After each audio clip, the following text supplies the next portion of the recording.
वालेकुम वरहमतुल्लाहि वबरकातुहू। प्यारे भाइयों दोस्तों, उम्मीद है कि आप लोग खैर वाफियत से होंगे। काफ़ी दिनों से कमेंट और लाइव के अंदर भी सवालात अथेर एनर्जी के बारे में भी आ रहे थे कि भाई इसका एनालिसिस करके बताइए अब इसके अंदर क्या करना चाहिए। क्योंकि अपन ने इसको डिस्कस किए थे लगभग जब वो 384 रुपये पर था, तब उसके बाद 750 रुपये के आसपास का हाई लगाने के बाद तकरीबन 600 रुपये के आसपास ही आया था। और आज कल जब इसके क्वार्टरली रिज़ल्ट आए तो रिज़ल्ट भी माशाल्लाह कैसे आए भी हम डिस्कस करेंगे। और रिज़ल्ट कैसे है वो तो आज का इसका मोमेंट बता रहा है। लगभग तकरीबन 6% के आसपास ये अप हुआ था। तो आने वाले टाइम में और कैसे परफॉर्म्स कर सकता है, क्वार्टरली रिज़ल्ट इसके कैसे रहे। और जैसे कि आप लोगों से मैंने डिस्कस किया था, ओला के मुकाबले में ये कंपनी मुझे अच्छी लग रही है, तो दोनों के दरमियान में क्या फ़र्क होते जा रहा है, ये सारी चीज़ें इंशाल्लाह डिस्कस करते हैं। टेक्निकल भी देखेंगे, फंडामेंटल भी देखते हैं। लेकिन वाज़े तौर पर मैं आप लोगों को ये बात बताना चाहता हूँ कि ये वीडियो सिर्फ़ और सिर्फ एजुकेशन और लर्निंग पर्पज़ से मैं आप लोगों के साथ शेयर कर रहा हूँ। मेरी तरफ से बाय सेल का बिल्कुल भी रिकमेंडेशन नहीं है, समझ रहे। इस वीडियो के ज़रिए से फ़ंडामेंटल देखने का तरीक़ा, टेक्निकल देखने का तरीक़ा, टेक्निकल एनालिसिस करने का तरीक़ा आप सीख सकते हो। बाकी आखिरी फ़ैसला आपको ही करना होता है। अभी अगर इसके आप फ़ंडामेंटल देखेंगे ना तो ऐसा लगेगा आपको कि बिल्कुल कचरा है। और जब अपन ने इसको 380 रुपये के आसपास डिस्कस करे थे ना, तब भी इसके फ़ंडामेंटल बिल्कुल कचरा ही थे। अगर अभी भी देखेंगे फेयर वैल्यू आपको यहाँ पर 3162 रुपये माइनस में बता रहा है। ROC देखेंगे तो 65 माइनस में है। ROE देखेंगे तो 150 के आसपास माइनस में है। कंपनी अगर आप देखेंगे तो कंपनी तो लार्ज कैप आपको नज़र आ रही है। तो इतनी ख़राब है तो फिर DII 23% इसके अंदर क्यों बैठे, FII 23% इसको लेकर क्यों बैठे, प्रमोटर की होल्डिंग भी इसके अंदर 41% है। ये कंपनी जब अच्छी लगने लगेंगी ना तो ऑलरेडी जो रिएक्शन होना चाहिए था वो हो चुका होगा। और जैसे कि ऑलमोस्ट 2 गुना तो अपने डिस्कस करने के बाद ये कंपनी का प्राइस ऊपर जा चुका है, ठीक है। तो इससे पहले जैसे नेटवेब के बारे में मैंने जिक्र किया और कल अनंतराज का वीडियो मैंने आप लोगों को दिया था। तो किसी भी स्टॉक के बारे में मैं हतमी फ़ैसला आपको नहीं दे रहा हूँ, क्योंकि इससे पहले हमने इन स्टॉकों के बारे में टेलीग्राम पर वीडियो के ज़रिए से बहुत सारी बातें बताई और फ़ायदा भी बहुत सारे लोगों ने उठाए। आपने फ़ायदा उठाया या नहीं, कमेंट करके ज़रूर बताइएगा और वीडियो को लाइक भी ज़रूर कीजिएगा, वीडियो अगर आपको अच्छा लगता है तो। लेकिन ऐसा होता है बाज़ मरतबा कि कोई स्टॉक नहीं चलता है तो हम फिर दोष देते हैं कि देखो तुमने तो बताया स्टॉक नहीं चला। तो ये जो स्टॉक मैं डिस्कस कर रहा हूँ ना, तो ये मतलब स्विंग ट्रेडिंग के एतबार से डिस्कस बिल्कुल भी नहीं कर रहा हूँ। चाहे वो नेटवेब हो, चाहे वो अनंतराज हो, चाहे वो अथेर एनर्जी हो, हम एक लॉन्ग टर्म पर्पज़ से इसको देखने और समझने की कोशिश करते हैं कि भाई ये स्टॉक आने वाले टाइम में कैसे परफॉर्म्स कर सकते हैं। इसलिए इन चीज़ का आपने ज़रूर ख्याल रखना है, ठीक है। डेब्ट टू एसेट रेशो अगर आप देखेंगे तो 29 का ही है, इसलिए कि कंपनी के ऊपर डेब्ट तो है लेकिन तो कुछ रिजर्व भी कंपनी के पास मौजूद है, ठीक है। बहरहाल यहाँ तो स्टॉक का पी वगैरह तो आपको नज़र भी नहीं आएगा, इसलिए कि कंपनी मतलब अभी लॉस में ही है ना, इस वजह से, ठीक है। अभी आप है ना इसके क्वार्टरली रिज़ल्ट देखिए। क्वार्टरली रिज़ल्ट इसके आपको बहुत अच्छे नज़र आएंगे। अभी इसका सेल देखिए 2024 के अंदर मार्च के अंदर 523 करोड़ का सेल था इसका। और अभी फिर यहाँ पर थोड़ा सा कम हुआ जून 2024 में। उसके बाद कंटिन्यू इसका सेल क्या है, बढ़ते हुए आ रहा है। यहाँ पर भी देखिए अभी सितंबर क्वार्टर के जो इसके रिज़ल्ट आए तो ये ऑल टाइम हाई इसका सेल है। यानी क्या है भी, सेल क्यों आ रहा है, सेल इसी वजह से तो आ रहा है कि कंपनी सर्विस अच्छी दे रही है, कंपनी की गाड़ियाँ अच्छी है, कंपनी की सर्विस और कंपनी की गाड़ियों की क्वालिटी लोगों को पसंद आ रही है, तब तो इसका सेल बढ़ रहा है ना। अगर आप देखेंगे इसके मुकाबले में ओला को, ये देखिए ओला का क्वार्टरली रिज़ल्ट ये आपके सामने है। पहले देखिए 2024 के मार्च में इसका सेल 1598 करोड़, फिर 1644 करोड़, और वहाँ से देखिए इसका सेल कंटिन्यू कैसे घट रहा है। अभी भी यहाँ पर जून से इस क्वार्टर से मिलाकर अगर आप देखेंगे तो 828 से 690 करोड़ का यहाँ पर सेल आया। तो ये सेल भी क्या हो रहा है, इसका घट रहा है। और सेल घटने की वजह से कंपनी का लॉस कम होना चाहिए, तो लॉस क्या हो जा रहा है, कंपनी का बढ़ रहा है। लेकिन इसके बिलमुकाबिल आप अथेर एनर्जी को देखेंगे तो इसका नेट प्रॉफिट आप देखिए ना, पहले इसका जो लॉस था, अभी यहाँ पर इसका सबसे ज़्यादा लॉस था, ठीक है।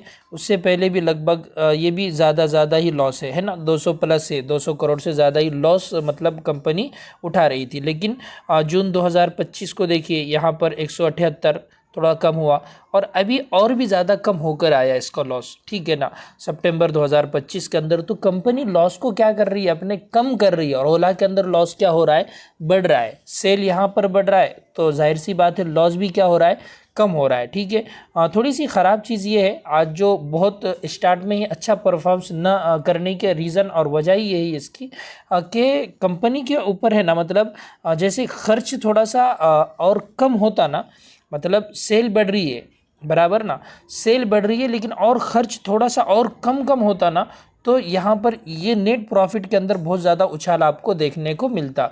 ओपीएम वगैरह देखेंगे तो पहले माइनस में ज़्यादा होता था, यहाँ तो 46% है। अब ओपीएम भी इसका क्या है, धीरे धीरे माइनस का कम होते हुए जा रहा है। ये कंपनी को और अच्छा बनाता है। एयरली एतबार से एक मरतबा चेक कीजिएगा, एयरली एतबार से भी आप देखेंगे ना, तो कंपनी का जो यहाँ पर लॉस आपको देखने को मिलेगा, यहाँ पर आपको देखने को मिलेगा 2023 के अंदर, 2024 के अंदर, उसके मुकाबले में धीरे धीरे कंपनी का लॉस भी क्या हो रहा है, कम हो रहा है। 2020 के अंदर इसकी सेल पर तो गौर करें आप, सिर्फ 35 करोड़ की इसकी सेल थी।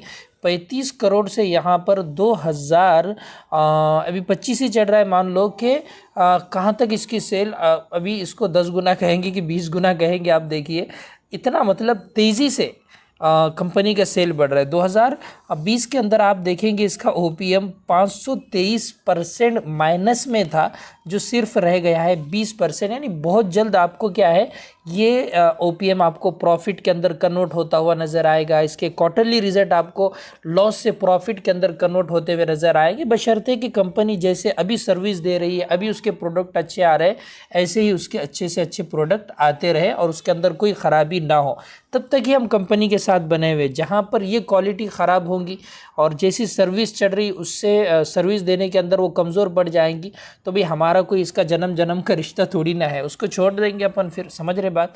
अभी बैलेंस शीट के ऊपर आते हैं आप, बैलेंस शीट देखेंगे तो 29 करोड़ शेयर फिलहाल इसके मार्केट के अंदर इक्विटी कैपिटल आपको नज़र आ रहा है। टोटल एसेट देखेंगे तो बेहतरीन ग्रोथ टोटल एसेट के अंदर कंटिन्यू आपको नज़र आ रही है।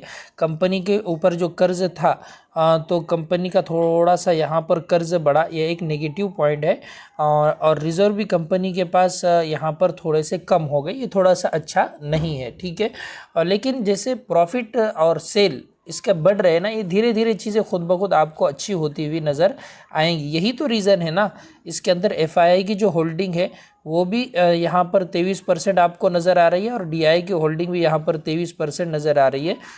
इस क्वार्टर के अंदर थोड़ा सा पब्लिक को माल चिपकाया गया है, जो लगभग शेयर होल्डर यहाँ पर देखें ना तो अच्छे खासे बड़े हुए आपको नज़र आ रहे होंगे, और प्रमोटर ने थोड़ी सी होल्डिंग अपनी कम की है, लेकिन बहुत ज़्यादा ख़राब है ऐसा बिल्कुल हम नहीं कह सकते। तो आपको ये फंडामेंटल अभी फ़िलहाल कैसे लग रहे हैं, ज़रूर कमेंट करके बताइएगा।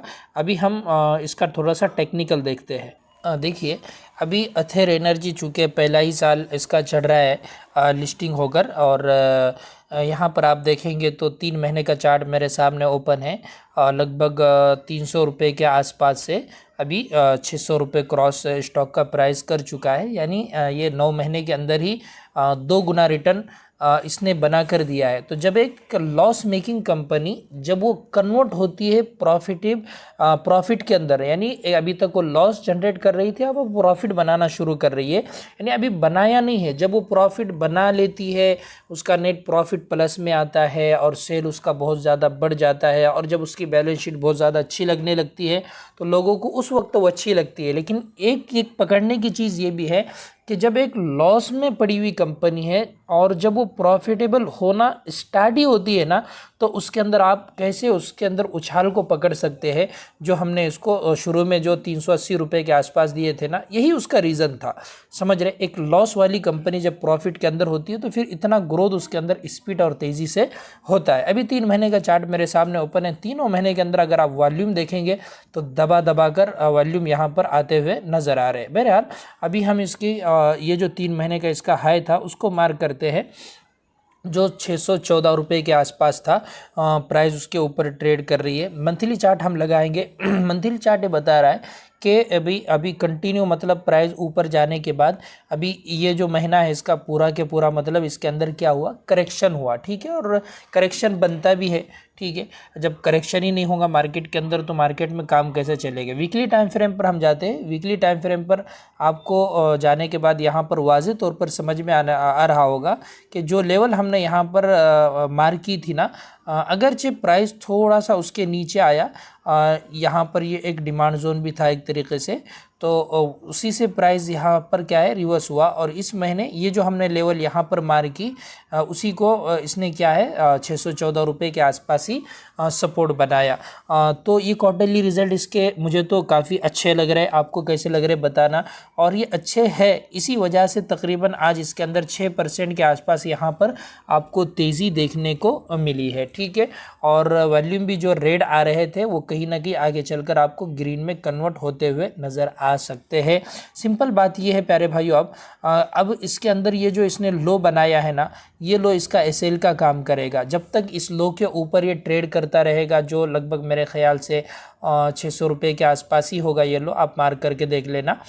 तो जब तक उसके ऊपर है ना तब तक स्टॉक को हम स्ट्रॉन्ग ही कहेंगे और वापस से रैली मार के ये स्टॉक दे सकता है, ठीक है। अभी हम डेली टाइम फ्रेम पर जाकर देखते हैं। तो डेली टाइम फ्रेम का चार्ट देखिए आपके सामने यहाँ पर ओपन है।